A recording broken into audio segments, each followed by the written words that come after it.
সারা দেশে মাজার হামলা হচ্ছে, বাউলদের উপরে আঘাত করতেছে, বাউলদেরকে নির্মূল করতে চায় এবং তাদের স্লোগান একটা একটা বাউল ধরে ধরে জবাই কর।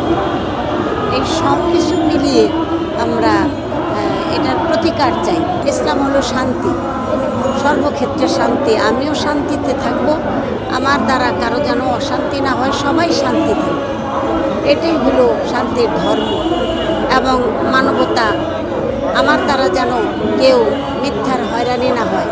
কিন্তু যারা ইসলামের নাম দিয়ে, ধর্মের নাম দিয়ে, তৌহিদি জনতার নাম দিয়ে তারা একটাও ধর্মের কাজ করতেছে না, সব অধর্মের। এবং তারা তাদের কথাবার্তা, চাল চলন, তাদের শিক্ষাটাই মনে হয় যেমন সততা নাই, সত্য নাই। তা যদি হতো তাহলে তারা মেনে আবার আমাদের উপরে কিভাবে অপবাদ লেপন করবে। আর তৌহিদি জনতা এই নামটা তাদের জন্য শোভা পায় না। তৌহিদ খুব ঊর্ধ্বের কথা, মানে তৌহিদি জনতা মানে শুধু পিটাপিটি, মারামারি। তাহলে সন্ত্রাসকে কি বলবে মানুষ?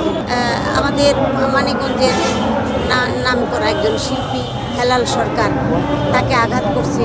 আঘাত করার পরে সে পানির মধ্যে লাফায় পড়ছে। তারপরও আরও মারবে, এইভাবে চড়া হয়েছে। পাথর, ওখানে পাথর মারতেছে। তো এত নিষ্ঠুরতা, তাদের নাম তো তৌহিদি জনতা হতে পারে না। পানিতে যখন পড়ে গেল, আগে তো মাথা ফাটাইছে, আরও মারতে পারে এই ভয়ে হেলাল সরকার পানির মধ্যে পড়ছে, পুকুরিত কাছে।